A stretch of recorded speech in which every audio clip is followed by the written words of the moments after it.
আপনারা জানেন যে অশ্বমেধে যজ্ঞে আমার রাম রঘুবরে যে অশ্ব ছেড়েছিল সেই অশ্ব কি করেছিল? একে একে পূর্ব উত্তর পশ্চিম তিন দিকে জয় করে দক্ষিণ দেশে সৈন্য সামন্ত সহ আমার রাম রঘুবর সহ রণে পতন ঘটেছিল, তাই তো বাবারে? কি বলতে চাই রামায়ণ? ওই দক্ষিণ দেশের ধারা যে না বসে ভগবান হলেও তার পতন ঘটে।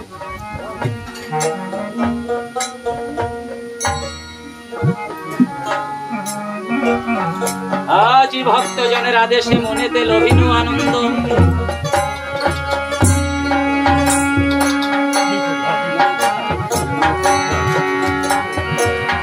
আজি ভক্ত জনের আদেশে মনেতে লভিনু আনন্দ। এই সভাতে কীর্তন হবে রামায়ণ উত্তরাকাণ্ড।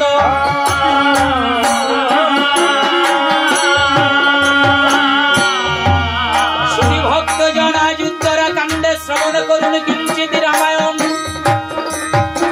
পিতা পুত্রের রণ হইবে বাল্মীকি কানন।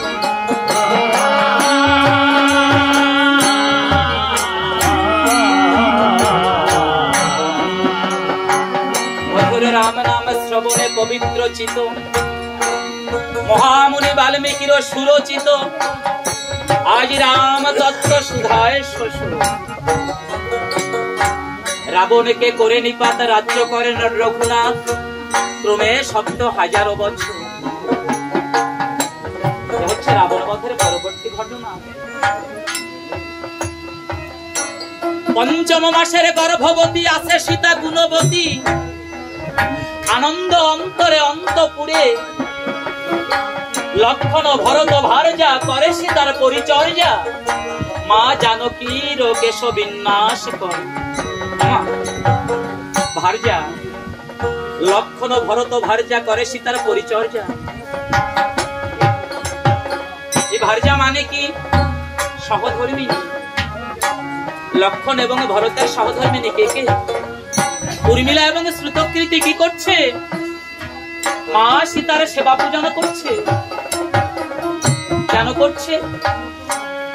কেননা আমাদের দিদি যে আসন্ন প্রসবিনী, পঞ্চম মাসের গর্ভবতী আছে সীতা গুণবতী। আনন্দ অন্তরে অন্তপুরে লক্ষণ ভরত ভার্যা করে সীতার পরিচর্যা। মা জানকীর কেশ বিন্যাস। এক আসনে যায় যায়, এক আসনে মানে এক জায়গায় যায় যায়। আমা আজকে আপনাদের সাথে কথাবার্তাটা একটু বেশি হবে, এই মাঝে মাঝে আপনাদেরকে ডাক দিব। আপনারা যা বলেন কাকে গো? যা ভাসুর অথবা দেবরের স্ত্রীকে যা বলেন, তাই তো? আমাদের তো প্রচলিত আঞ্চলিক ভাষা যা। এক আসনে যায় যায় অর্থাৎ সীতা উর্মিলা এবং শ্রুতকৃতি। দাশরথী রায় বললেন তার পাঁচালিতে, এক আসনে যায় যায় কত কথা কয়ে যায়। কহিলেন লক্ষণ বনিতা, অর্থাৎ লক্ষণের স্ত্রী, শুনলো জানকী দিদি, অদ্য যদি পুরাও তুমি এই দাসীর মনের একটি কথা। ও দিদি, ওই লঙ্কাপুরে যে রাবণ তোমায় দিয়েছিল বিড়ম্ব, সেই পাপ আত্মারে কেমন গঠন।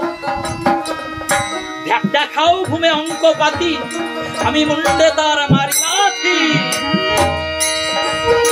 দিবে কো আমার মনের বেদন, জল ভরা নয়নে। আজ উর্মিলা দেবী মা সীতাকে ডেকে বলেছে, দিদি লো, দিদি তোমা হেন মাতৃ সমা দিদিকে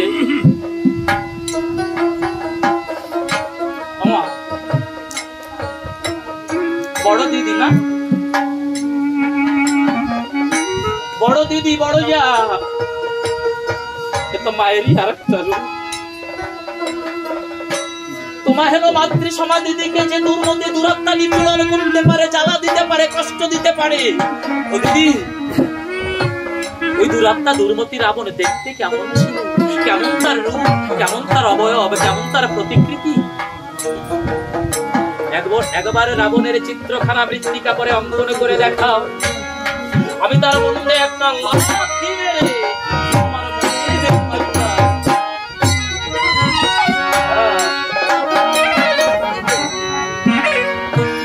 জানকী কহেনে ভগ্নী, জানকী ওমা, মাসিদাকে জানকী বলা হয় কেননা রাজর্ষি জনক হতে জাত। জানকী কহেনে ভগ্নী, আরে কেন নিভানো অগ্নি, তুই জ্বালিয়ে জ্বালা দিতে এলি আমার মনে। হ্যাঁ, যে বিরহ আমার নিভে গেছে, যে রামহীন জীবনের কথা আমার মানস পট থেকে আমি মুছে ফেলতে চাই, যে অশোক কাননের দুর্বিষহ স্মৃতি আমি মনে করতে চাই না।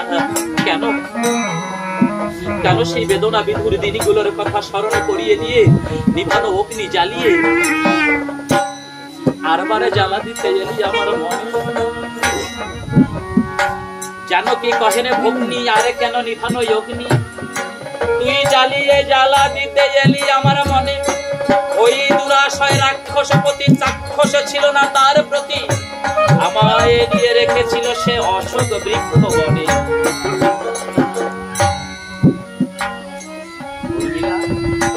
তুই তো রাবণাকাই কেমন জানতে চেয়েছিস, আমি তোকে কি করে দেখাই? আমি তো ওই রাবণের বদন পানে কোনোদিন তাকাই না। কি বলছে, কি শিক্ষা দিতে চাইছে? এই জগতে পতিব্রতা নারী যারা কামনায় আসক্ত হয়ে পর পুরুষের বদন পানে তাকায় না, ওই দুরাশয় রাক্ষস প্রতি, চাক্ষুষ মানে দৃষ্টি, দৃষ্টি ছিল না তার প্রতি, আমায় নিয়ে রেখেছিল সে অশোক বৃক্ষ বনে। হায় হায়, দুষ্ট যখন আমাকে নিজালয়ে লয়ে যায়, রথে করে লয়ে যায়, ওই জলে মাত্র একবারে ছায়া দেখেছিলাম তার। ওই দুরাত্মা দুর্মতি রাবণে যেদিন আমার কবরী বন্ধন হিলে লোকে আকর্ষণ করে তার পুষ্পক রথে চড়িয়ে সিংহল সমুদ্রের উপরে দিয়ে লঙ্কার উদ্দেশ্যে নিয়ে যাচ্ছিল, ওই সিংহল সমুদ্রের জলে আমার মনের ভুলে আমি একবার ওই রাবণের ছায়া দেখেছিলাম।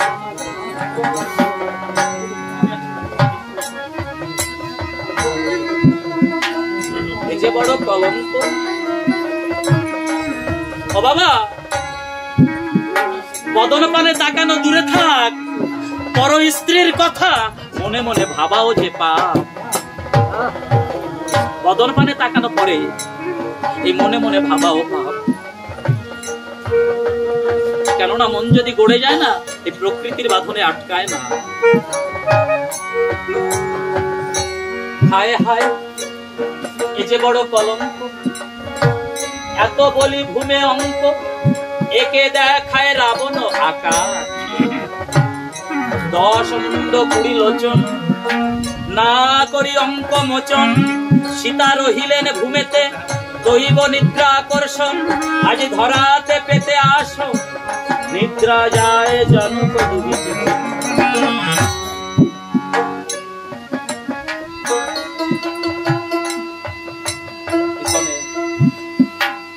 একে তো মা সীতা আমার 5ম মাসের অন্তঃসত্ত্বা, গর্ভজাত।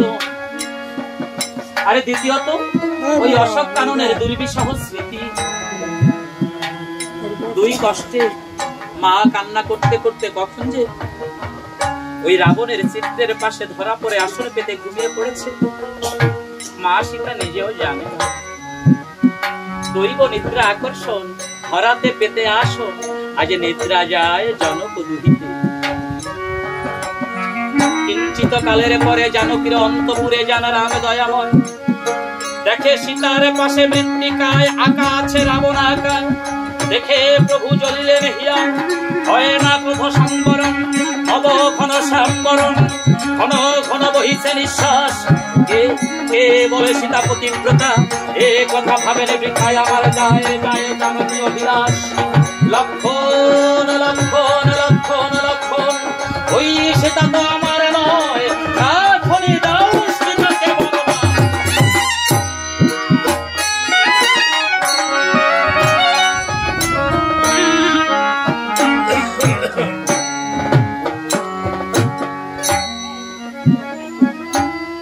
আজ ঠাকুরের লক্ষণ আমার কি করেছে? ভগবান রামচন্দ্রের আদেশে আর প্রজাদের দেওয়া অপবাদে অযোধ্যার কুললক্ষ্মী, বিশ্ব প্রসবিনী, মঙ্গল প্রদায়িনী জগৎ লক্ষ্মী মা সীতাকে বাল্মীকির তপবনে নির্বাসিতা করেছে।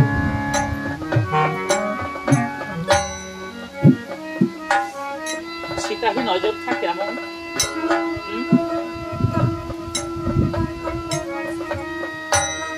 অযোধ্যা আজ মাহারা, অযোধ্যা আজ শক্তি হারা, অযোধ্যা যে আজ লক্ষ্মী ছাড়া। কেননা অযোধ্যার কুললক্ষ্মী আজ বিসর্জিত। এদিকে কয়েকজন মনে এসেছে রাম দর্শনে। কে কে? অগস্ত পুলস্ত ভার্গব শিখণ্ডে সৌনক সনৎ কুমার সনন্দ সনাতন। অগস্ত মনে এসে ডেকে বলেছে রাম সকাশেরা, রামচন্দ্র তুমি তো পিতৃ সত্য পরিবার তরে গিয়েছিলে 14 বছরের জন্য বনে। বনে গিয়ে তুমি কি কি কার্য সাধন করেছো যদি কিঞ্চিত কিঞ্চিত বর্ণনা করো, আমরা শ্রবণ করে কৃতার্থ হই। তাহলে একবার শ্রবণ করো মুনিবার। মর্যাদা পুরুষোত্তম ভগবান রামচন্দ্র আজ মুনিগণের চরণে পাদ্য অর্ঘ্য নিবেদন করে চরণ বন্দনা করে কৃতাঞ্জলি পুটে ধরা পড়ে জানু গেড়ে ডেকে বলেছে মুনিগণের শাখাসে, হে মুনিগণ, আজ আপনাদের আগমনে এই অযোধ্যা নগরী ধন্য হলো। হে মহাজ্ঞানী মহাতপাবৃন্দ, আমি পিতৃসত্য পরিবার তরে গিয়েছিলাম 14 বছরের জন্য বনে। জনক নন্দিনী সীতা গিয়েছিল মামসনে, আর ছিল ঠাকুর লক্ষণ। ওই পঞ্চবতীর বন হতে সীতা হরিল রাবণ। আমি কি করেছি? ভল্লুক বানরে সহায় করি, গাছ পাথরে সাগর বন্ধন করি, লঙ্কা ধামে পদার্পণ করে রাবণ কুম্ভকর্ণ সহরাক্ষণ বংশ বিনাশ করে সীতাকে উদ্ধার করে অযোধ্যায়।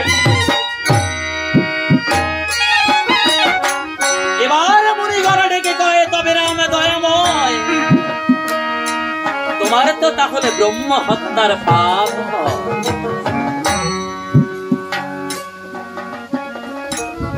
রামচন্দ্র মুনিগণকে ডেকে বলেছে, হে মুনিগণ, কেন কেন আমার ব্রহ্ম হত্যার পাপ করো মুনিগণ? বলেছে, রামচন্দ্র তুমি কি করেছো? রাবণ কুম্ভকর্ণ সহ রাক্ষস বংশ ধ্বংস করেছ। ওই রাবণ কুম্ভকর্ণ কোন কুলদ ভব? উত্তম ব্রহ্ম কুলদ ভব। কেন নয়? প্রজাপতি ব্রহ্মার পুত্র পৌলস্ত, পৌলস্ত মুনির পুত্র বিশ্বশ্রবা, আর সেই বিশ্বশ্রবা মুনির পুত্র রাবণ কুম্ভকর্ণ। রামচন্দ্র তুমি তাদেরকে সহবংশে করেছো ধ্বংস। ও রামচন্দ্র, এবারে তুমি স্বয়ং বিচার করে দেখো।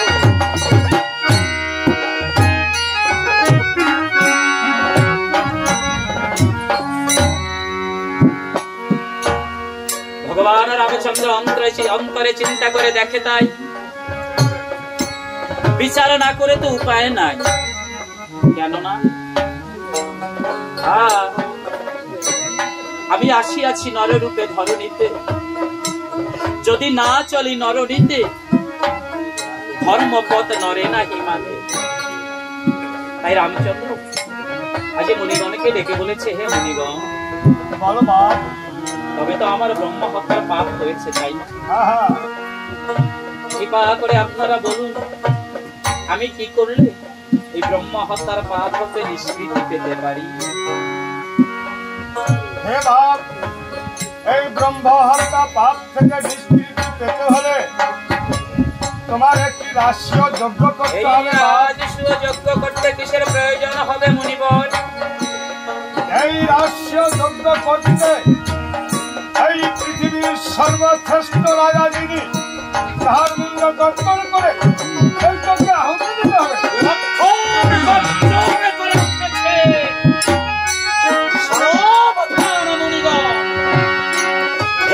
তোমরা যত মুনি চিনতে কি পেরেছ সেই চিন্তামণি চিনতে কি পেরেছ আমার রামগুণী?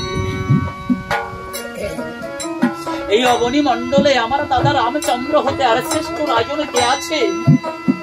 এখন কি আমার দাদার মুন্ড কর্তন করে যজ্ঞে আহুতি প্রদান করতে হবে? এই যজ্ঞ হতে পারে না। হে গেরি শ্রেষ্ঠ তাপজবৃন্দ, অন্য যদি কোনো বিধান থাকে আপনারা সেই বিধান প্রদান করতে পারেন। হে বাপ রামচন্দ্র, তাহলে তুমি একটি গোমেদ যজ্ঞ করো। এই গোমেদ যজ্ঞ করতে কিসের প্রয়োজন হবে মুনিবর? এই গোমেদ যজ্ঞ করতে আপনার মুন্ড কর্তন করে সেই যজ্ঞে আহুতি দিতে হবে। করেছি আমি ব্রহ্মহত্যা, আবার করতে হবে গোহত্যা। একটি অপরাধ হতে নিষ্কৃতি পেতে আমি আরেকটি অপরাধ করতে পারি না মুনিবর। ভগবান রামচন্দ্র আমার বিষাদগ্রস্ত অন্তরে মলিন বদনে এবার আপন কুলগুরু বশিষ্ঠ মুনির চরণ কমলে প্রণাম নিবেদন করে ডেকে বলেছে, গুরুদেব বলো বাপ, আপনি মোর সাক্ষাৎ ভগবান, আপনি কি কিছু বলবেন? হ্যাঁ বাপ, আমি তো কিছু বলার জন্য বসে আছি। কৃপা করে বলুন গুরুদেব, কি করলে আমি ব্রহ্ম হত্যার পাপ হতে নিষ্কৃতি পেতে পারি? হে বাপ, এই ব্রহ্ম হত্যা পাপ থেকে নিষ্কৃতি পেতে হলে তুমি একটি অশ্বমেধ যজ্ঞ। গুরুদেব, এই যজ্ঞ হলেও আমার দ্বারা হতে পারে, কেননা আমার পূর্বপুরুষগণ কয়েক শতবার অশ্বমেধে যজ্ঞ করেছে। তাছাড়া আমার অশ্বশালে অসংখ্য অশ্ব রয়েছে গুরুদেব। হে বাপ, তোমার অশ্বশালে যত অশ্ব থাকুক না কেন ওই যজ্ঞ হবে না।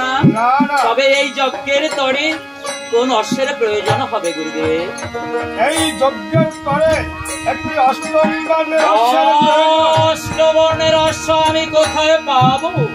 কেন বাপ, ওই তুরঙ্গ রাজ্যে মেঘরাজের একটি অষ্টম বর্ণের অশ্ব আছে। সেই সুদূর তুরঙ্গ রাজ্য হতে ওই অষ্টবর্ণের অশ্ব আমাকে কে এনে দিবে গুরুদেব?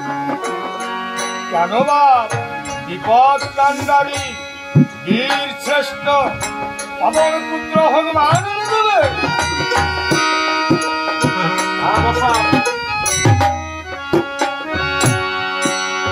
ভগবান অন্তরে চিন্তা করে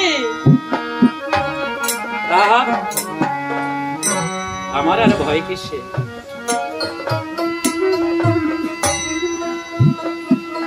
আমি চিন্তা করি, আপনি চিন্তা করেন, আপত্তি নেই।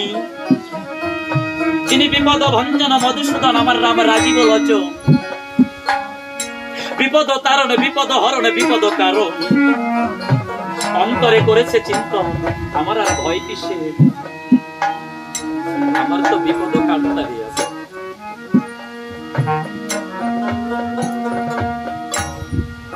আমার ভগবানের বিপদ কান্ডারি।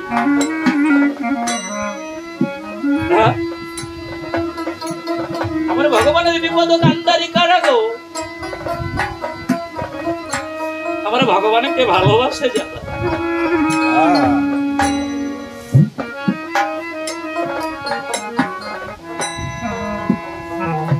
হনুমানের বলতে যা কিছু ছিল, হনুমান যে সব রামচরণে উজাড় করে দিয়েছে। জীবনে যৌবনে যাতে কুলমানে শঙ্কা জিজ্ঞাসা হাসি কান্না চাওয়া পাওয়া আনন্দ বেদনা পাপ পূর্ণ ভালো মন্দ সবচেয়ে ওই রামচরণে দিয়ে রামচরণ কমলে স্মরণ দিয়েছে। এই রামচন্দ্র আমার চিন্তা করে আমার আর ভয় কিসে? আমার তো বিপদ কান্দারি পবন নন্দন হনুমান আছে। তাই ডেকে বলেছে, গুরুদেবের ধারে গুরুদেব, এই যজ্ঞই আমি করিলাম সার। স্বর্গমর্ত পাতালে ভূতর শরীর গহনে, দেবতা দানব সুর অসুর কিন্নর নর, আপনি সবাইকে নিমন্ত্রণ দানের ব্যবস্থা করুন। আর অনুপান স্বরূপ এই যজ্ঞে কি কি প্রয়োজন হবে আপনি বলতে থাকুন, লিপিকার লিপিবদ্ধ করতে থাকুন।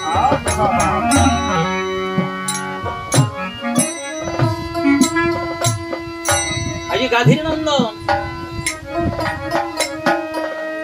মহামুনি ঋষি শ্রেষ্ঠ বশিষ্ঠ অন্তরে চিন্তা করে, আজ যে আমার বিধাতাকে বিধি দিতে হবে। হ্যাঁ, মনে মনে ডাকি দিয়ে বলেছে, রামচন্দ্র, এই জগৎ সংসারের কেউ না জানুক, আমি তো জানি তুমি স্বয়ং ব্রহ্ম, তুমি স্বয়ং বিধাতা।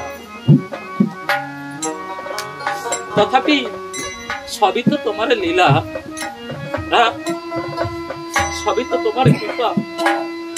এই যদি তোমার ইচ্ছা হয় তবে তোমার ইচ্ছাই পূর্ণ হোক বান্ধব। সমন ভয়ে তরি তরি রে শ্রীরাম দূরে।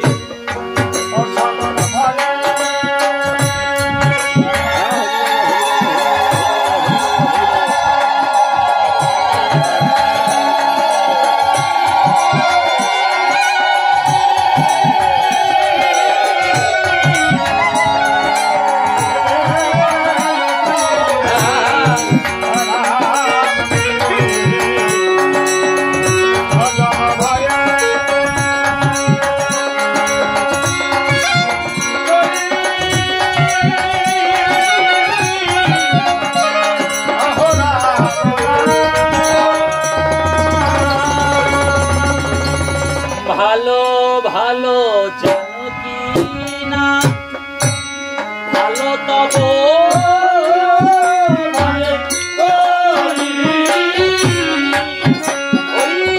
মুখের কথায় বানর বাপিসা বলে ভাষাও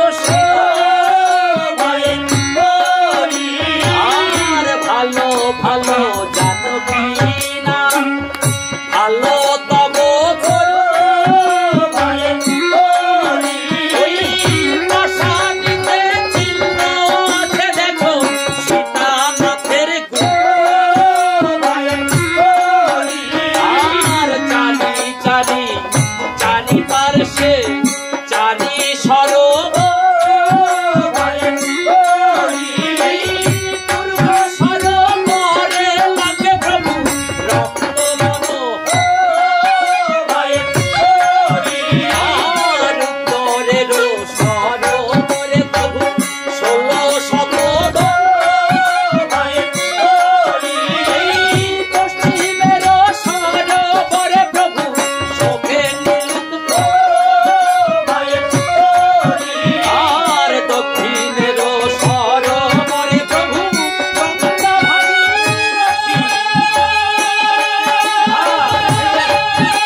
অযোধ্যা নগরীতে রাম দর্শনে যে কতিপয় মুনি এসেছিল তাদের মাঝে কতিপয় মুনি সবাই তো আর সমান না, একত্রিত হয়ে নিজেদের মাঝে বলা বলি করে ভাই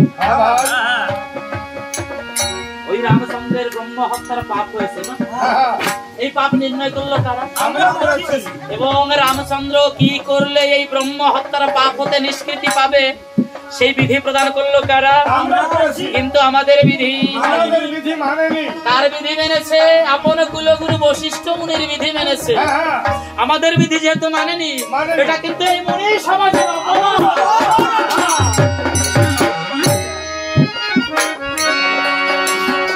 এই যজ্ঞে আমরা বাধা দেব।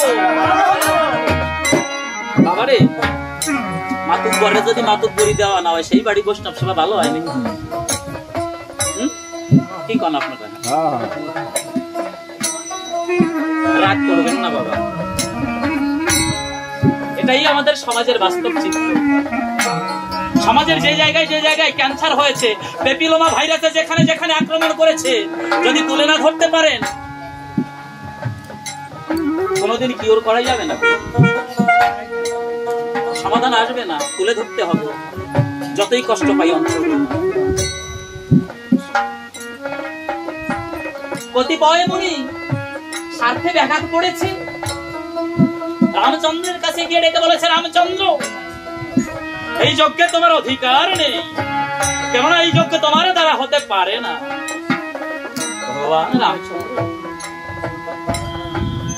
অধরে মৃদু হাসি দিয়ে করকুকে ডেকে বলেছে, হে মুনিগণ, কেন কেন এই যজ্ঞে আমার অধিকার নেই? বলে, রামচন্দ্র গৃহহীন হলে লোকে হয় সদাচার, লক্ষ্যহীন লোকের কি আয় নাহি অধিকার। মুনিগণের এই বাণী রামচন্দ্রের হৃদয়ে যেন শেলে সমবিতেছে। মর্মার্থ অনুধাবন করে আমার রাম রঘুবরে গিয়ে বলে, আপন গুরুদেবের ধারে। গুরুদেব বলো বাপ। ওই মুনিগণে কি বলছে? গুরুদেব কি বলছে? এই যজ্ঞে নাকি আমার অধিকার নেই। গুরুদেব হে বাপ, ওই মুনিগণ তো ঠিকই বলেছে বাপ। ওই মুনিগণ ঠিকই বলেছে। হ্যাঁ, ঠিকই বলেছে। তুমি আমার মাকে আমার বলবান দিয়েছ, এই মস্তি শুদ্ধ অনুদান।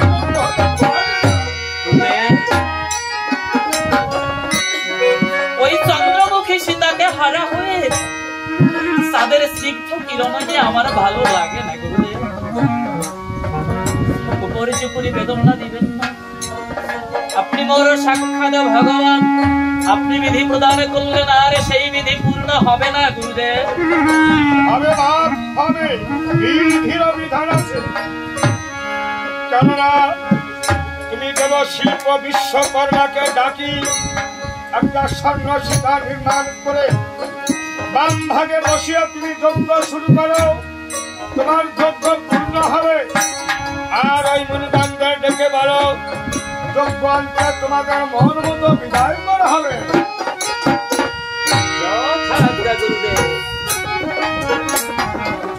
ভগবান রামচন্দ্র দেবশিল্পী বিশ্বকর্মাকে দিয়ে স্বর্ণ সীতা নির্মাণ করে যজ্ঞ বেদিকা নির্মাণ করেছে।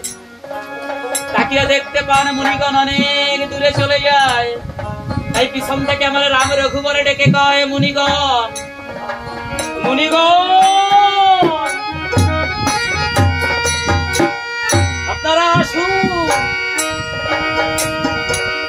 আসুন, আসুন।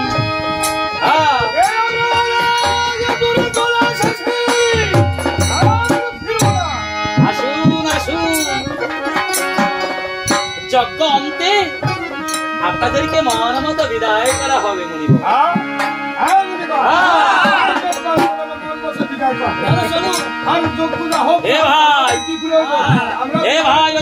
ডাক্তারের বাড়িতে কি হবে? চলো যাই। ওইখানে বৈষ্ণব সেবা ঠিক মতন হলো কিনা হলো আমাদের দিয়ে দরকার আছে। আসবো, কায়দা মালে একটা বেজালো বাঁধাবো, সমাধান দেবো, কিছু দক্ষিণা পাবো, নিয়ে চলে যাবো। গৃহস্থের পুজো, গৃহস্থের কর্ম ঠিক মতন হলো কিনা হলো এই কি আমাকে দরকার? কি কর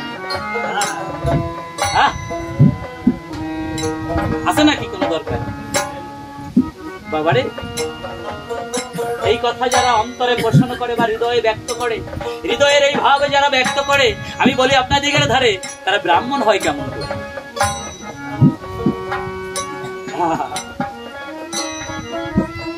এরা চাউল কলা কথা বামন।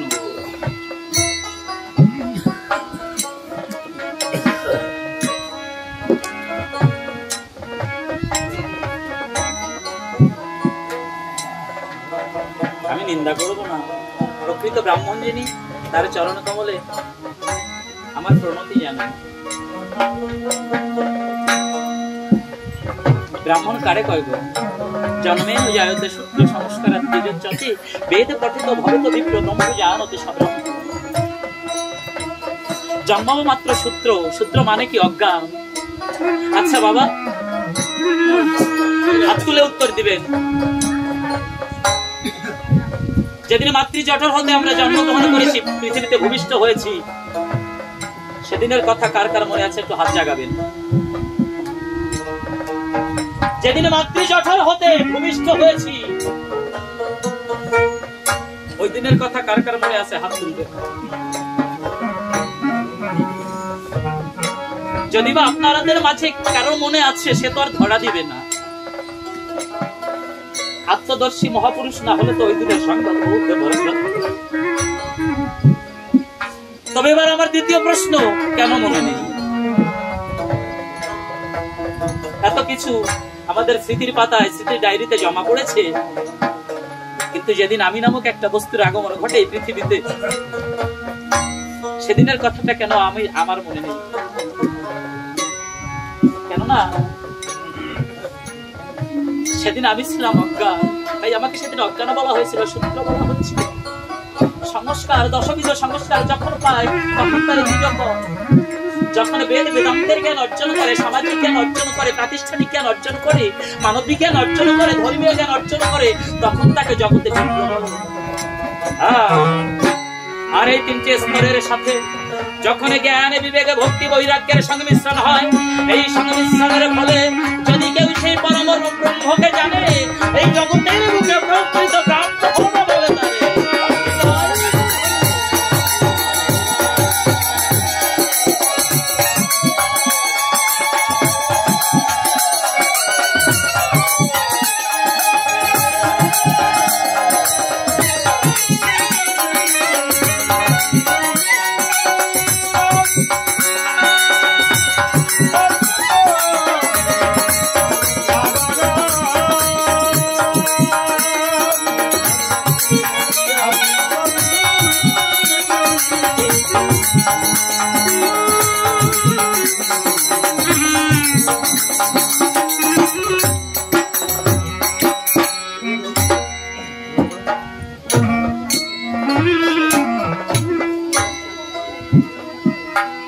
ভগবান রামচন্দ্র তাই আজ মুনিগণকে ডেকে বলেছে, মুনিগণ আপনারা আসুন, যজ্ঞ অন্তে আপনাদেরকে মন মতো বিদায় করা হবে, আপনারা আসুন গ্রহণ করুন। ভগবান রামচন্দ্র এবারে গুরুদেব সকাশে ডেকে বলেছে, গুরুদেব এবার আমাকে কি করতে হবে গুরুদেব? এবার ভক্ত হনুমানকে স্মরণ করতে হবে।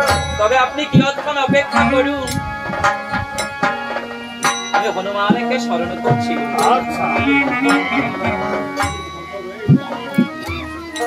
উপস্থিত শ্রী রাম ভক্তজনা,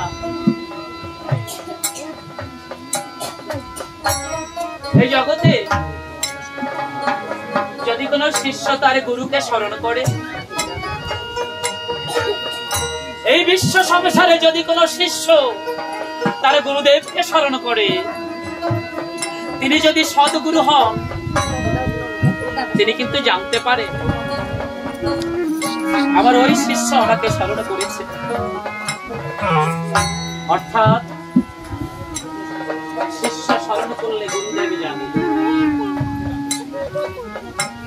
কিন্তু যদি গুরুদেবের স্মরণ করে, এই জগতে কয়জন শিষ্য আছে সেই খবর বলতে পারে।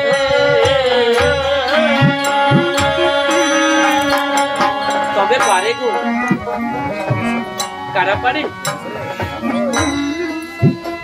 গুরুর চরণে যাদের সমর্পিত দেহ হয়, কেননা সমর্পিত দেহ না হইলে ওই অনর্পিত ফল ফলে। হনুমানের ছিল সমর্পিত দেহ।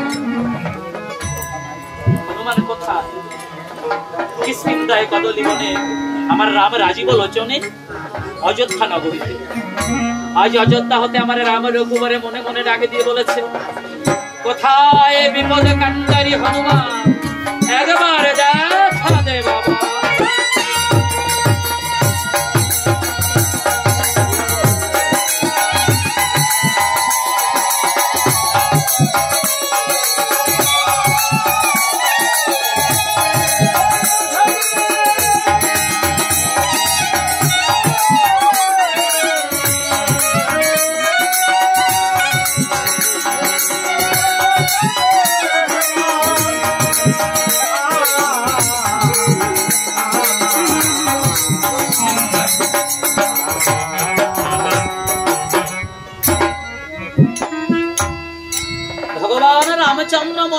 হনুমানকে ডাক দিয়েছে,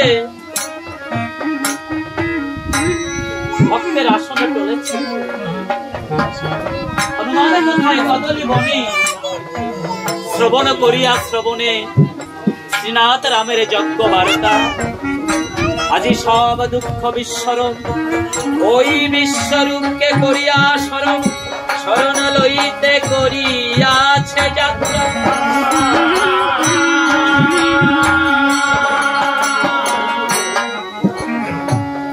অযোধ্যার দ্বারে এসে আমার রাম রঘুবরে দাঁড়ি রথরে যাব। অযোধ্যার দ্বারে এসে পবন নন্দন হনুমানে দাঁড়ি রথরে জানতে পারে ব্রহ্ম হত্যা পাপের দায়ে। আজ অশ্বমেধে যজ্ঞ করে রাম রাজি বলেছে। হনুমানের প্রতিযোগ রয়েছে, আমার প্রভুর ব্রহ্ম হত্যা পাপে অসম্ভব। কেননা আমার প্রভু সে তো নিজেই স্বয়ং ব্রহ্ম, তার আবার ব্রহ্ম হত্যা পাপে অসম্ভব। বশিষ্ঠ মুনি ডেকে বলেছে, বানু তুই কি বলছিস? রামচন্দ্রের ব্রহ্ম হত্যা পাপ এ কেমন অসম্ভব, একটু শুনি। বলে, মুনি গো, আমার প্রভুর ব্রহ্ম হত্যা পাপ কেমন অসম্ভব শ্রবণ করবে? তবে শ্রবণ করুন। ওই অশ্বত বৃক্ষে ধরে যেমন আম্র, স্বর্ণের দামে বিকায় তাম্র। বামন ধরে গগনে চান্দে, মুশিকের ভয়ে বিড়াল কান্দে। গণেশের গৌরব নষ্ট, সাপের চরণে দৃষ্ট। মহাদেবের জন্মিল বেধি, ব্রহ্মাদেবে মিথ্যাবাদী। পূর্বদর্শী সূর্য অস্ত, সীতাপতি পাপগ্রস্ত। এমনি জানিবে চরাচরে।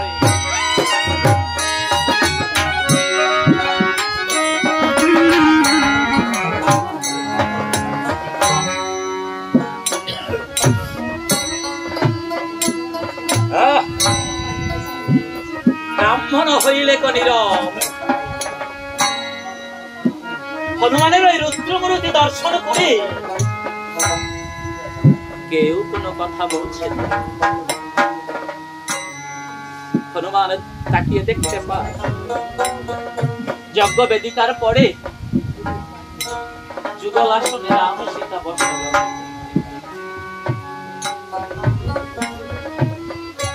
হনুমান কিন্তু জানে না ওই যে যজ্ঞ বেদিকার পরে রত্নখচিত সিংহাসনে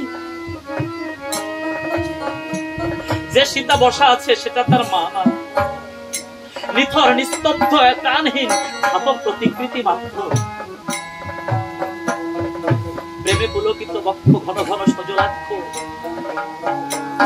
এত বলে হনুমান ভেটিতে শ্রীরাম, আশা করি সূক্ষ্ম পদে, আশুতোষ আরাধ্য পদে আশু আশি করিছে প্রণাম।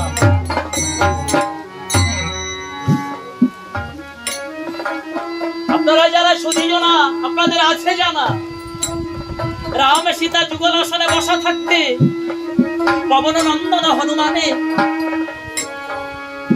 যতবার রাম সীতার যুগল চরণে প্রণাম দান করেছে,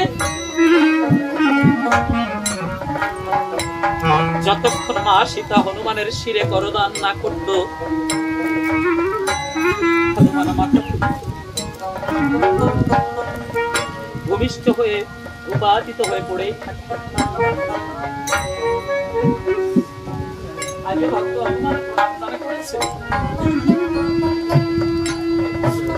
মা সীতা হনুমানের শিরে করদান করে না, হনুমানের প্রাণের দাস হয় না। হনুমান অন্তরে চিন্তা করে,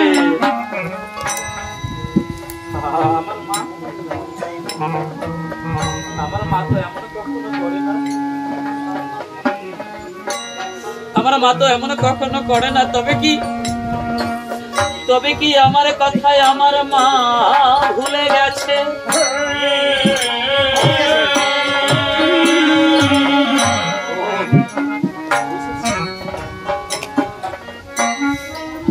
যখন বনবাসী নিঃসঙ্গ জীবনে হয়তোবা নিতান্ত দায় থেকে এই বনের বানর হনুমানকে ভালোবেসে কোলে তুলে নিয়েছে। মা তো ছিল তখন বনবাসিনী, আর এখন তো মা রাজরানী। মা রাজরানী তো এক হতে পারে নাকি? চিন্তা করে হয়তো বা মায়ের আমার কথা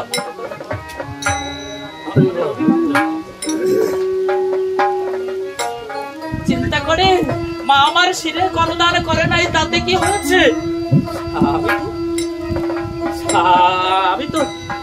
আমি তো মায়ের চরণ কমলে হাত দিয়ে ওই চরণে ধুলি আমার শিরে ধারণ করতে পারি। চরণে ধুলি নেবার আসে বলি আপনাদিকের পাশে আমার পবননন্দন হনুমানে যখন মায়ের চরণে যুগলে হাত দিয়েছে, হনুমানের চমকে উঠেছে। মায়ের চরণে স্পর্শে যে স্নিগ্ধ মধুর অনুভূতি ছিল, যে কোমল অনুভূতি ছিল, সেই অনুভূতি হনুমান চিন্তা করে এ তো আমার মানা, এ তো আমার মানা, তবে আমার মা কোথা? নিশ্চয়ই আমার মা অন্তপুরে। হনুমান মা মা বলে কাঁদতে কাঁদতে আজ অন্তপুরের উদ্দেশ্যে যাত্রা করেছে। আর আমার রাম রঘুবরে ডেকে বলেছে, লক্ষ্মণ রে, লক্ষ্মণ তোরা করে যা ভাই, আমার হনুকে ফিরিয়ে নিয়ে। ও বাবা, একটু খেয়াল করলে ধরতে পারবেন ভগবান রামচন্দ্র আজ হনুমানকে কি বলে সম্বোধন করেছে? কি বলে সম্বোধন করেছে? আমার হনুমানকে ফিরিয়ে নিয়ে আয়।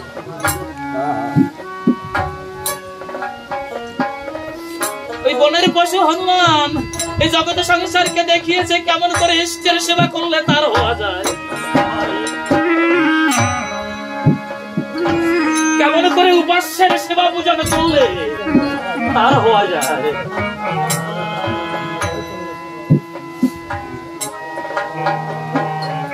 ঠাকুর লক্ষ্য, রামচন্দ্র, ভরত, শত্রুঘ্ন প্রভু আর হনুমানকে চরণে সেবার দাস, তাই তো? আজ লক্ষ্মণ ঠাকুর কি করেছে? হনুমানের সামনে এসে করকুটে দাঁড়িয়ে ডাক দিয়ে বলছে, বাবা হনুমান, ও বাবা কোথায় চলেছিস? বলে, ঠাকুর খুড়া কেন? আমি না অন্তপুরে আমার মায়ের কাছে যাচ্ছি। বলে, হনুমান তুই তো অন্তপুরে মায়ের কাছে যাবি, অন্তপুরে তো মা নেই। বলে, ঠাকুর খুড়া, ও ঠাকুর খুড়া, ওই অন্তপুরে আমার মা নেই। অন্তপুরে যদি আমার মা থেকে না থাকে তবে তবে কোথায় কোথায় লক্ষ্মণ রেখে বলেছে, হনুমান রে, এই হতভাগা লক্ষ্মণ কি করেছে জানিস? এই হতভাগা লক্ষ্মণ আপন করে বিশ্ব প্রসবিনী জগৎ লক্ষ্মী মঙ্গল প্রদায়িনী মাকে ওই বাল্মীকির তপবনে ঘোর অমানিসায় নির্বাসিতা করেছে।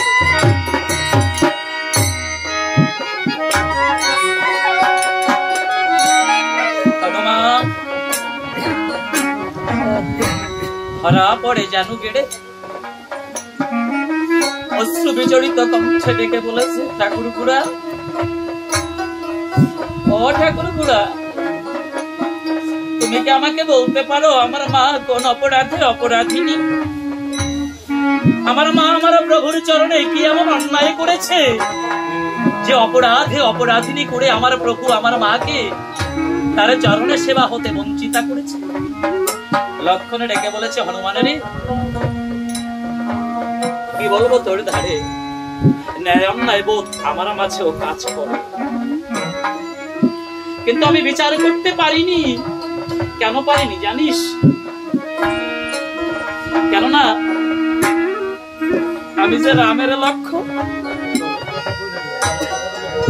এই আমি যে রামচন্দ্রের লক্ষ্য, রাম সেবা করা, রাম আদেশে পালন করা, রাম কার্য নির্বাহ করা, এই যে আমার জীবনের লক্ষ্য ব্রত ধর্ম। আমি না এমনি বিচার করতে পারিনি। আমি কি করেছি জানিস? আমি কেবল নতমস্তকে আমার দাদার আদেশ পালন করেছি। হনুমানের কুমার সকল হয়েছে আবেগের বশবর্তী হয়ে আজ হনুমান আমার ভগবানকে বিচার করছে। আবেগের বশবর্তী হয়ে পবন নন্দন হনুমানে ভগবানের বিচার করছে। কেননা প্রচলিত কথাই তো আছে, ভালোবাসা অন্ধ, তাই না? একটা তো মা নেই, সন্তানের হৃদয়ের অব্যক্ত বেদনা বোঝারও জগতে কেউ নাই। পৃথিবীতে একমাত্র মাই সেই অব্যক্ত কথা বোঝে, যে কথা সন্তান অধরে প্রকাশ করতে না রে।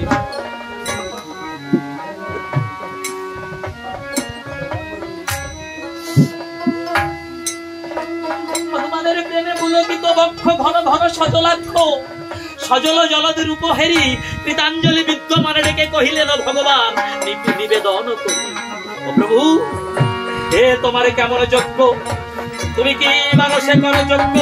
অযোগ্য মন্ত্রণালয় কোন যোগ্যে তুমি মতি হলে? যোগ্য বেদিকার পরে করে উপদেশ, হে প্রভু আমি তো জানি তুমি স্বয়ং সুর।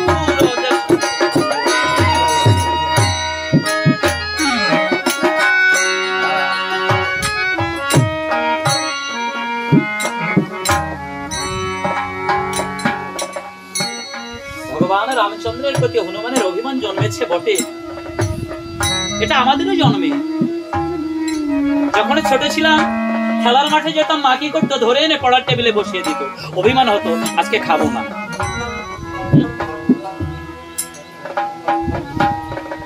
কিন্তু রান্না শেষে মা যখন মাথায় হাত দিয়ে এসে ডেকে বলতো, চল খেয়ে নিবি। যদি কোনো পিতা মাতা সন্তানকে ভালোবেসে সস্নেহ কাছে যাকে, সে কি দূরে থাকতে পারে? হনুমানের কথা জন্মেছে বটে, কিন্তু বলি আপনাদিকের তটে আমার রামের রঘুবরে যখন হনুমানকে কাছে ডেকেছে, আয় আয় হনুমান আমার কাছে। হনুমান সব বলে অবুঝি শিশুর নেয় আমার ভগবান রামচন্দ্রের চরণের প্রান্তে গিয়ে হট হয়ে বসেছে, যেন কিচ্ছু বোঝে না। ভগবানের রামচন্দ্র হনুমানের মাথায় হাতে বুলাতে বুলাতে ডেকে বলছে, হনুরে তোর তো কিছু অজানা নাই, তুই তো সবই জানিস। আসিয়াছি নররূপে ধরণীতে, যদি না চলি নরনীতে, ধর্মপথ নরে নাকি মানে। হয় যদি যাব বজায়, রাজা রাজে পথে যায়, রাজারও বজায় রাখা সেই ধর্ম। হনুমান চিন্তা করে, তাই তো আমি আমার প্রভুকে নিয়ে বিচার করছি, এ আমি কি করেছি? সবই তো তারে লীলা। ও বাবা, আজকে আমরা এখানে আছি, এটা কি তারই লীলা নয়? সবই তো তার ইচ্ছা। আমরা কি কনজিউমিং ডিভাইস, সে হলো প্লেয়ার, মহাপরিচালক। যেমন করে খেলায় তেমনই তো খেলি। আজি প্রমাণ পাইয়া মনে, জ্ঞান উদয় হনুমানে, প্রণাম করেছে পূর্ণ ব্রহ্ম। কি আদেশ প্রভু? ওই মেঘরাজার দেশ থেকে অষ্টম বর্ণের অশ্বটি আনায়ন করতে হবে। তব আশীর্বাদ দানে আমি দেবতা বেঁধে আনিব গণে গণে, সমন দমন তোমায় মানি মানি না সমন মনে, কটাক্ষে করি নির্বঙ্গ সৌর শ্রীহিন্নার নরে, বন্ধুষে পান করি হরি হরি রত্নাকর করে, বরুণীকে ডুবাবো জলে, বেঁধে রাখবো পবন মনে, রাম জয় রাম জয় বলে আমি সদা জয়।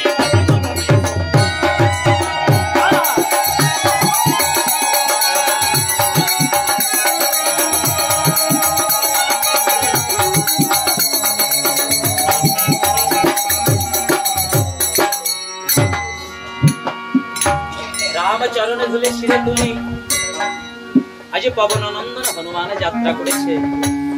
আর দাশরথীরা আয় গাইলেন, এলো হরিনাম তরণী নৌকা।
ভাই নারায়ণ নারায়ণ এ আমার তো লেজ আছে। এ ভাই প্রণাম হই প্রণাম হই। এ ভাই কি সমাচার, কি নাম কোথার নাম কি? তোদের মহারাজের নাকি একটি অষ্টবর্ণের অশ্ব আছে? আছে তো ভালো করে মনে করে বলা আছে। ওই অশ্বটা না আমি নিতে আসছি। এ ভাই এ আপনাদের দেশে এলে বুঝি গালাগালি দিয়ে অভ্যর্থনা জানানো হয়। আরে ভাই তুমি যেভাবে বলেছো তাতে এই কথা না বলে আর পারছি না। ভাই শালা বলেন সম্বন্ধে বলেন আপত্তি নাই, ওই অশ্বটা কিন্তু আমার চাই। এ ভাই অশ্ব তোমার কি করলে, কে তুই, পরিচয় কি? আরে সুগ্রীবের পাত্র আমি শ্রীরামের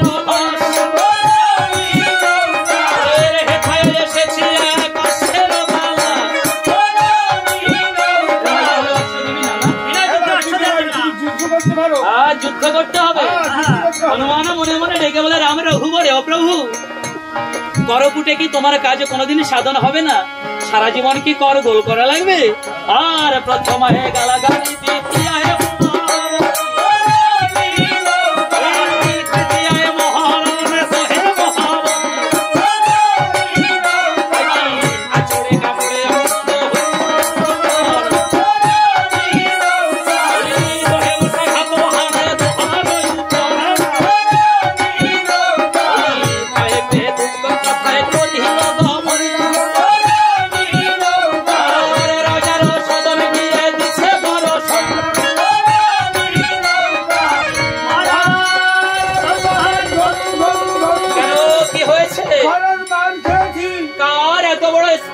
তোমাদের গায়ে হাত তোলে। কি আর বলবো মহারাজ, কতদিন হলো কোথা থেকে একটা বানর এসে বলে আজ তোদের মহারাজ কি দিয়ে বল অষ্টম বর্ণের অশ্বটা নিতে এসেছি। অষ্টবর্ণের অশ্ব নিতে যায় এত বড় দুঃসাহস? একটা চপেটা ঘাত মেরে দ্বার হতে মারিয়ে দিয়া কথা শুধুমাত্র পরিচয় চেয়েছি, তাতেই মেরে মেরুদণ্ড ভেঙে দিয়েছে মহারাজ। তোরা পরিচয় চেয়েছিলি? হ্যাঁ পরিচয় চেয়েছি। পরিচয় সে কি বলেছে? পরিচয় বলেছে বামন পুত্র সুগ্রীবের পাত্র শ্রীরামচন্দ্রের আজ্ঞাবহগান। তোরা কি বলবি? কথা বলেছি মহারাজ। পবনপুত্র হনুমান, হ্যাঁ মহারাজ, তোরা তার সাথে যুদ্ধ করেছিস? হ্যাঁ যুদ্ধ করেছি। বড় অন্যায় করেছিস রে। মারু পেলাম। ওরে ওরে, তোরা জানিস না আজ আমার দ্বারে কে এসেছে? মহারাজ, অনন্ত কোটি জন্মের যদি স্বীকৃতি থাকে, সাধুগুরুর বৈষ্ণবের কৃপা থাকে, তবে জন্মে জন্মান্তরে এমন ভক্তের দর্শন মেলে রে। আজ যে আমার দ্বারে ভক্ত চূড়ামণি পবন নন্দন হনুমান এসেছে, চল চল আমরা তার কাছে ক্ষমা যেতে আসি। তুরঙ্গরাজ পাত্র মিত্রগণ সঙ্গে করি গললগ্ন কৃত আসে গীতাঞ্জলি পুটে সজল জলদ নয়নে হনুমানকে ডেকে বলেছে, বাবা হনুমান, আমার প্রহরীগণ তোমায় করতে পারিনি হনুমান, তাই করেছে এমন বিরূপ আচরণ, ক্ষমা করো হনুমান। আরে হনুমান, কি হেতু তব আগমন বাবা? মহারাজ, আর বলবো মহারাজ, আপনার জন্য আমি একটা শুভ বার্তা নিয়ে এসেছি। আমার জন্য তুমি শুভ বার্তা নিয়ে এসেছো? কি সেই শুভ বার্তা? মহারাজ, আমার ভগবান শ্রীরামচন্দ্র অশ্বমেধ যজ্ঞ করবেন বলে আপনার নিকট পাঠিয়েছে। আপনার নাকি একটা অষ্টম বর্ণের অশ্ব আছে, এই অশ্বটি নিতে জন্য আমাকে পাঠিয়েছে মহারাজ। ভগবান পাঠিয়েছে? হ্যাঁ মহারাজ।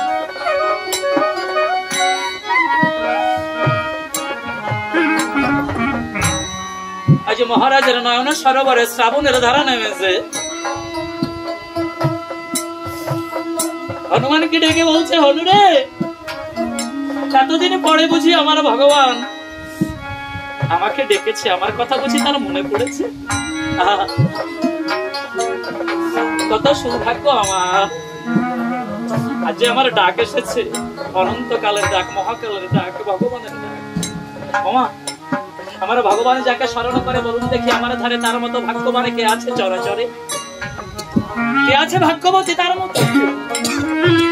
তুরঙ্গরাজ ডেকে বলেছে, হনুরে,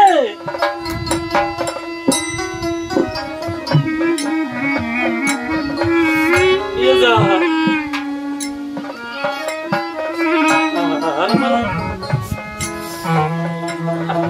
কত নৈবেদ্য দান করেছি ওই চরণে, কত অর্ঘ নিবেদন করেছি জানি না, কোনদিন গ্রহণ করেছি কিনা।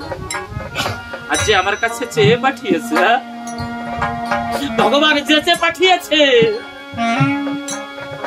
হনুমান, যা বাবা, অশ্বটা তুই নিয়ে যা।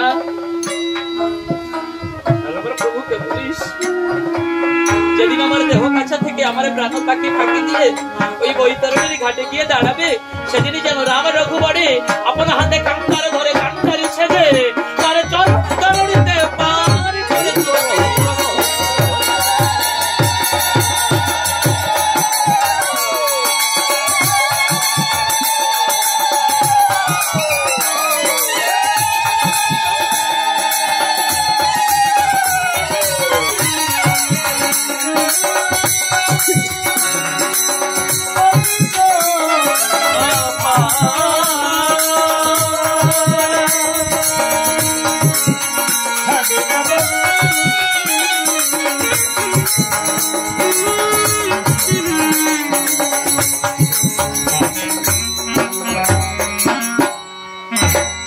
অশ্বটা পেয়ে হনুমানের আনন্দিত মন, মনে মনে চিন্তা করে এই অশ্ব লয়ে যাব আমি অযোধ্যা। অশ্ব তো পেয়েছি বটে, হনুমানে পড়েছে সংকটে। কেমন?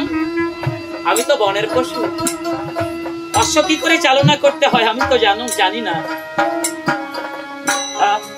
আমি তো বনের বানর জাতি, কেমন করে অশ্ব আমি নিয়ে যাই? হনুমান মনে মনে ডাকি দিয়ে বলেছে, কোথায় কোথায় তুমি রাম দয়াময়? আজি চারি পদ ধরিয়া অশ্ব তুলিল মাথায়, তথা হইতে বীর হনুমান করিলেন গমন।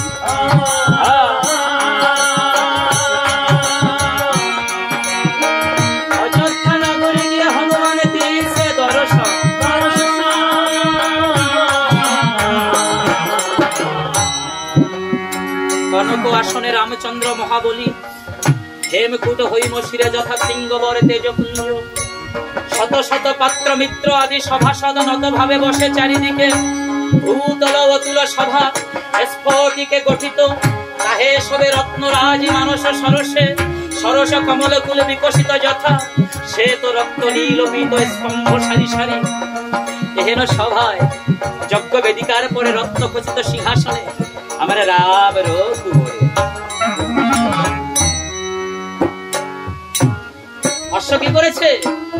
শিরে ধারণ করে এনেছে, অনেকজনের জলে পুড়ে উঠছে। এবার কাণ্ড দেখেছিস? ওরা হেয়াল মাথায় হইয়া এই কাণ্ড জীবনে কোনো দিন দেখি না।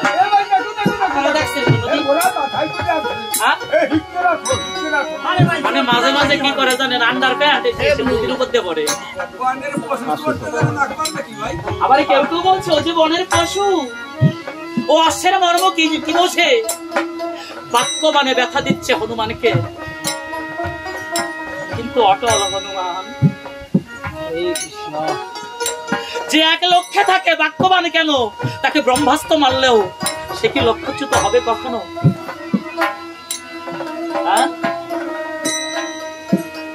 হনুমান যে ওই রামচরণে ভিন্ন কিছু বুঝতো না।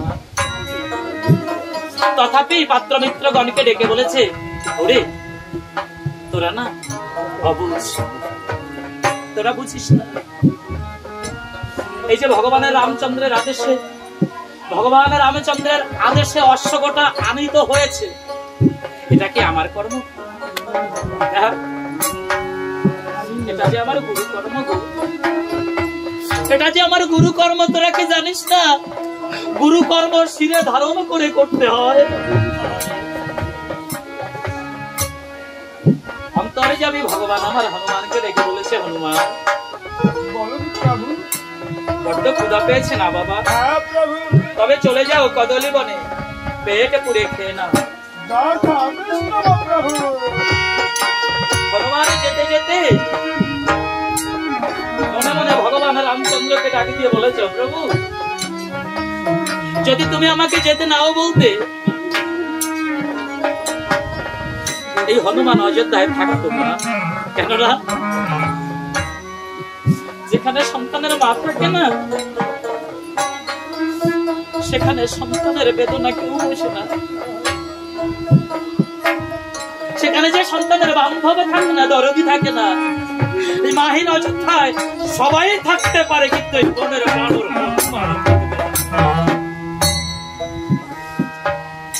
রামের অপু বলে। গুরুদেবের সকাশে ডেকে বলেছে, গুরুদেব এবারে কি করতে হবে? তবে আপনি বাণী বলতে থাকুন, আরে লিপিকারে বাণীগুলো লিপিবদ্ধ করতে। অশ্বযাবে দেখি যে তাই জয়পত্র লেখা হয়েছে কি, অযোধ্যায় যজ্ঞ করে ভাই চারিজন, রাম লক্ষ্মণ ভরত শত্রুঘ্ন, যেই জন রামচন্দ্রকে করিবে ভজন, বীর শত্রুঘ্নের সহিত আসিবেন অশ্বের সং, যেই জন রামচন্দ্রে করিবে অহংকার, অশ্ব গোটা বাঁধিয়া যুদ্ধ করিবে সত্য। লক্ষ্মণ ডেকে বলেছে, কেমন যেন একটু নর্মাল হয়ে গেল না? কড়া বাণী হলে ভালো হতো না? বলে লক্ষ্মণ, তোমার যদি তাই মনে হয়, এই লেখার সারে আরো দুটো চরম তুমি যোজনা করে নাও। লক্ষ্মণ অন্তরে চিন্তা করে, তার অনেকদিন হলো মায়ের কোনো খবর নাই। সেই যে কবে সাপদ সংকুল অরণ্যে ঘোর অমানিসায় মাকে আমি নির্বাসিতা করে এসেছি। ব্যাঘ্র শৃগালের ভয় ছিল অরণ্য মাঝে, হিংস্র জন্তু জানোয়ার ছিল অরণ্য মাঝে। জানি না মা আছে কি নাই। শবনকালে মুনিগণ বলেছিল গর্ভজাত সন্তান পুত্র সন্তান হবে। মা যদি থেকে থাকে নিশ্চয়ই পঞ্চম বর্ষীয় হয়েছে এখন। এই জগতের বুকে আমরা চারটি ভাই কি কেবল সতী মায়ের পুত্র আছি, নাকি আরে কেউ সতী মায়ের পুত্র আছে, তার একটা পরীক্ষণ হয়ে যায়। তাই লেখনী ধরেছে, লক্ষণ ঠাকুর আমার লেখনী ধরেছে, কি লিখেছে? রামচন্দ্রের প্রতিনিধি হয়ে বাণী লিখেছে কি? অহংকারে লিখিলাম পত্র অখিলার পতি, অহংকারে লিখিলাম পত্র অখিলার পতি, এই অশ্ব যে বাঁধিবে তার মা হইবে সতী, সতী মায়ের পুত্র হলে অশ্বটি বাঁধিবে, অসতীর পুত্র হলে অশ্ব ছেড়ে দিবে। রামচন্দ্র অশ্ব যাবে দিগ্বিজয়ীতে, অশ্বের রক্ষকে যাবে কে? সাজ সাজ বলে সবে মেঘেছে মালানি, আজ বীর শত্রুঘ্নের সাথে সৈন্য সেজেছে নায়ক। শত্রুঘ্ন বীর সমন্ত্র সারথীকে ডেকে বলেছে, সারথী আমার ভুবন বিজয়ের দেখানোর সজ্জায় সজ্জিত করে ওই মুক্ত তার অপেক্ষা করো, আমি অন্তপুর হইতে রণ সজ্জায় সজ্জিত হইয়া।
জনেতে যদি রাজারি বাহিরেতে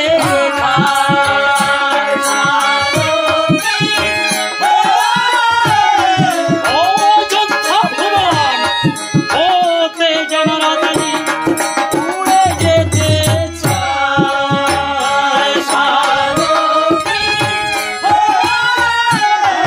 মনে মনে চিন্তা করে সেই বীর শত্রু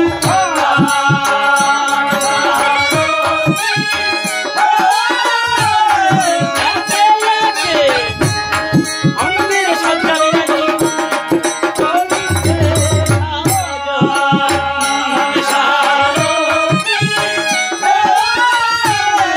আস্তেতে লয় নিছে বিরাজি আঙ্গুলে অঙ্গরি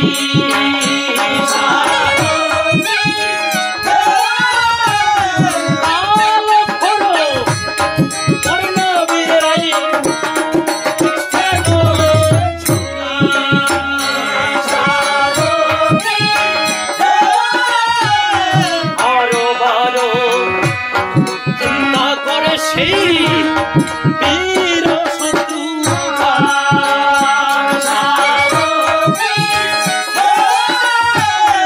অস্ত্রাগারের সামনে গিয়ে বিরাজি নিচে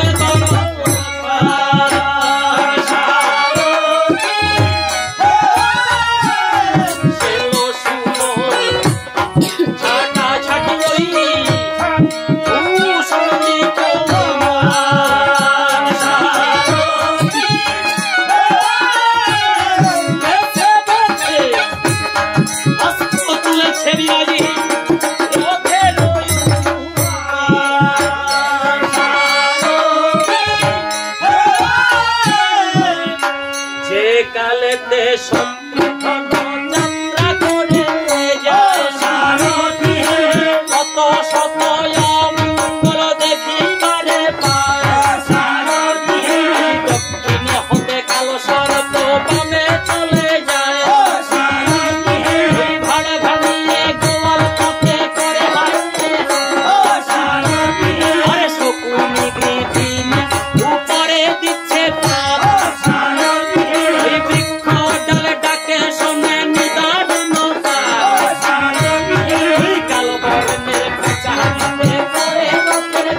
মান্ডলি করে দাও, মান্ডলি করে না গেলে এই জায়গা দেন।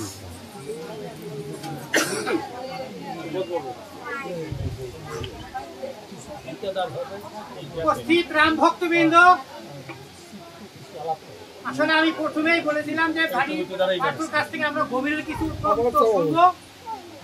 দেখুন, সে আপনার চেষ্টা করেছে আপনাদের মতো বৈষ্ণবদের মনোরঞ্জন করার জন্য প্রায় 2 ঘন্টার বেশি হবে হয়তো।